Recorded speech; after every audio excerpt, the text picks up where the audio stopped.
Welcome to the video lecture for Key People of the Civil War. This lecture is not designed for you to do any note-taking. It is designed to be an introduction to the people that we will be covering during the Civil War unit.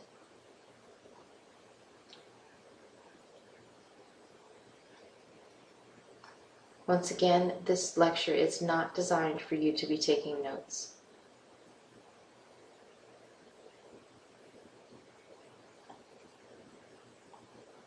So for the Union and the Confederacy, we're going to be covering 6 people, 3 for each of the sides. On the side of the Union, we'll be covering Abraham Lincoln, Ulysses S. Grant, and William Tecumseh Sherman. For the Confederacy, we'll be talking about Jefferson Davis, Robert E. Lee, and Thomas J. Stonewall Jackson.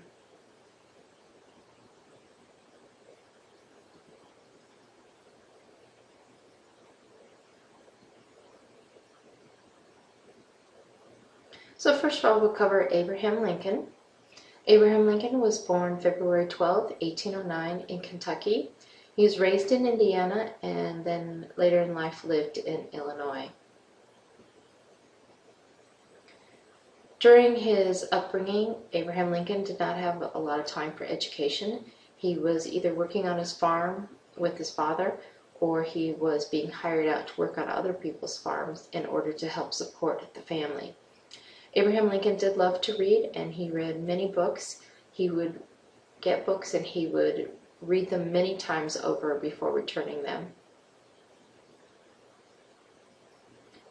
After becoming an adult, Abraham Lincoln worked in a mercantile store.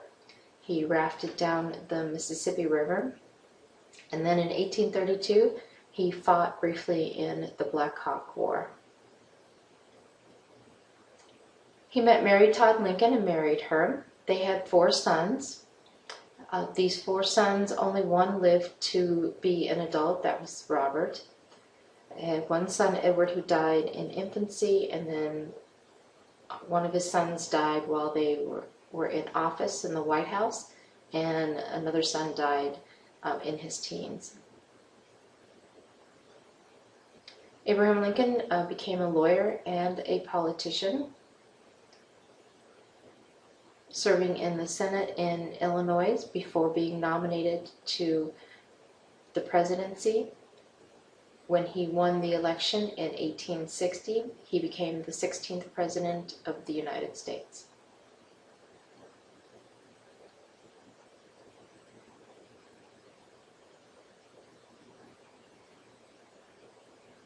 Ulysses S. Grant, he was born April 27, 1822 in Ohio, which is a northern state. He graduated from West Point Academy in 1843. As a young man, Ulysses S. Grant developed a love for horses, and he was very good with horses. He married Julia Dent, and they had 4 children.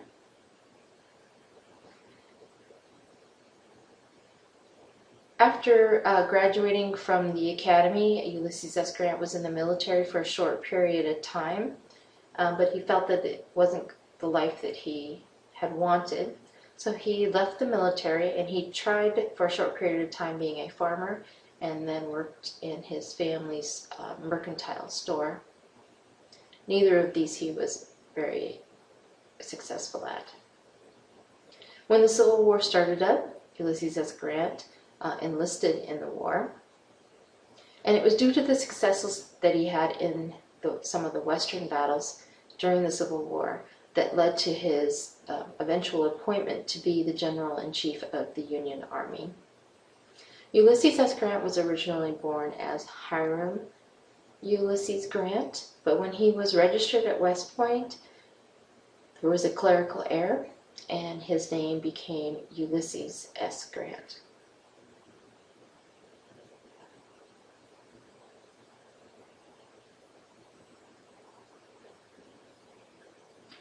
William Tecumseh Sherman. He was born February 8, 1820. He graduated from the United States Military Academy in 1840 He married Ellen, and they had 8 children. During his time as a civilian, William Tecumseh Sherman tried banking and law, had some success in those lines of occupation. But his greatest successes were in battles in the Civil War, which eventually led to him receiving several promotions. It is Ulysses S. Grant and William Tecumseh Sherman who, after meeting at the Battle of Shiloh, continue to work together through the Civil War, and it is their combined strategies that end up completing the Anaconda Plan and winning the Civil War.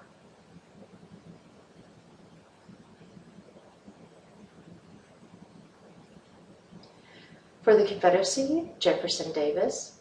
Jefferson Davis was born June 3rd, 1808 in Kentucky, and he was raised in Mississippi, so those are southern states. He graduated from West Point Academy in 1828.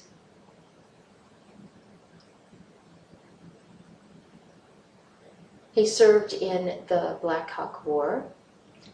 His first wife, he married Sarah.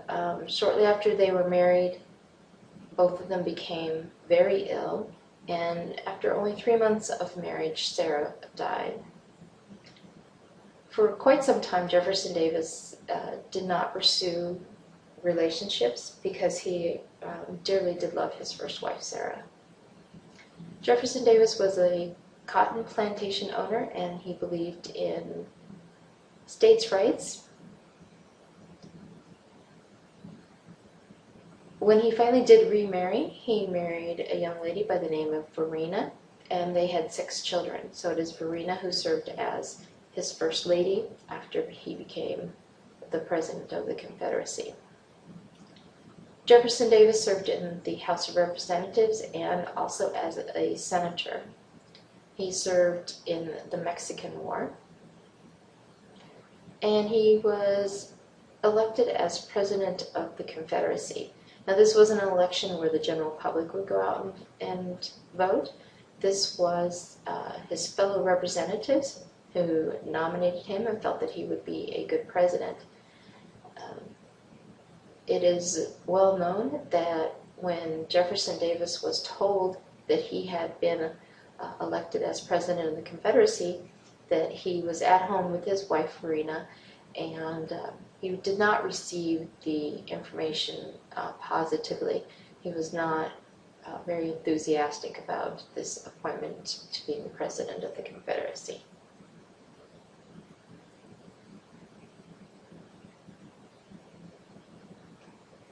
And Robert E. Lee.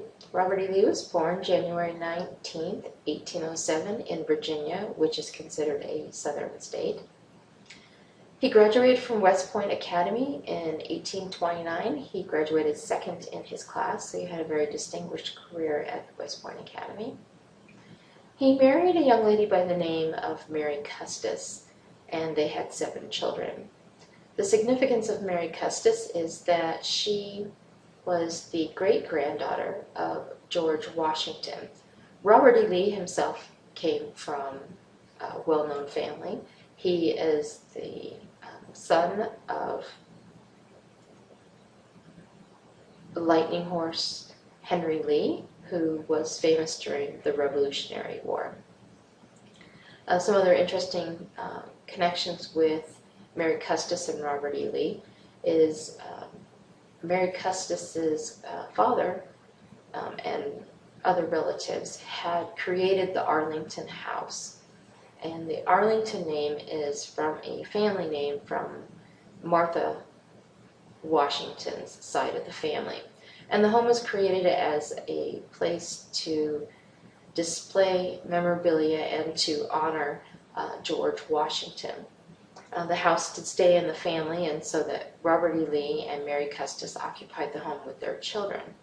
At the time of the Civil War, the house is located in Virginia.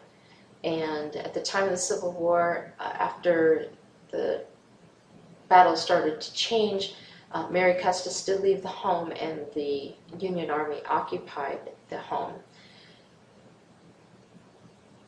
They decided that Robert E. Lee was never going to come back and live in that home with his family, and so as a result of some of the surrounding battles, Union soldiers were buried in the front yard and the rose garden of the home.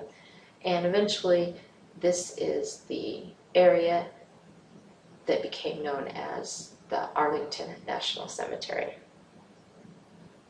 So Robert E. Lee served in the war with Mexico, and he was in service with Winfield Scott, who later on designs the Anaconda Plan, which is the plan that the Union uses to win the Civil War. Robert E. Lee was superintendent at West Point Academy.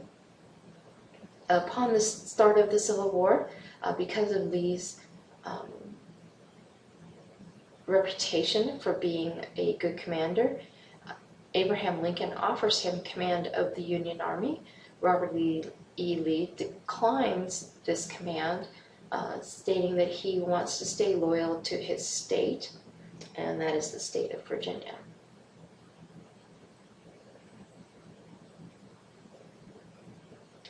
And Thomas J. Stonewall Jackson. Jackson is born January 21st, 1824 in Virginia, which is a southern state. He graduates from West Point Academy in 1846, and he also serves in the war with Mexico. Jackson teaches at the Virginia Military Institute. His style of teaching is very controversial, a lot of lecture, but he also does instruction in artillery. Jackson gets his nickname of Stonewall at the first battle of the Civil War, which is the Battle of Bull Run, or also known as the Battle of Manassas. And during the battle, what is happening is there's a lot of confusion going on, and we'll talk about that later on when we talk about the Battle of Bull Run and Manassas. But there's a lot of confusion going on, and some people observe that Stonewall Jackson is up on his horse, and he is yelling out commands, and he's motivating his soldiers to go on and fight. And someone makes a comment that Jackson looks like a stone wall, that he is not retreating, that he is standing his ground. Later on in the Civil War, after the battle at Chancellorsville, which is a victory for the Confederacy, Stonewall Jackson and some aides are out on a reconnaissance mission in the evening, and there's some confusion, and due to friendly fire, Jackson is shot. His left arm is amputated, and approximately 9 days later he dies of pneumonia as a result of the amputation of his arm. He was married to a young lady by the name of Mary. They had one child, a daughter, and after Jackson's death, Mary spends the rest of her life making sure that people know about her husband and setting up a legacy for him.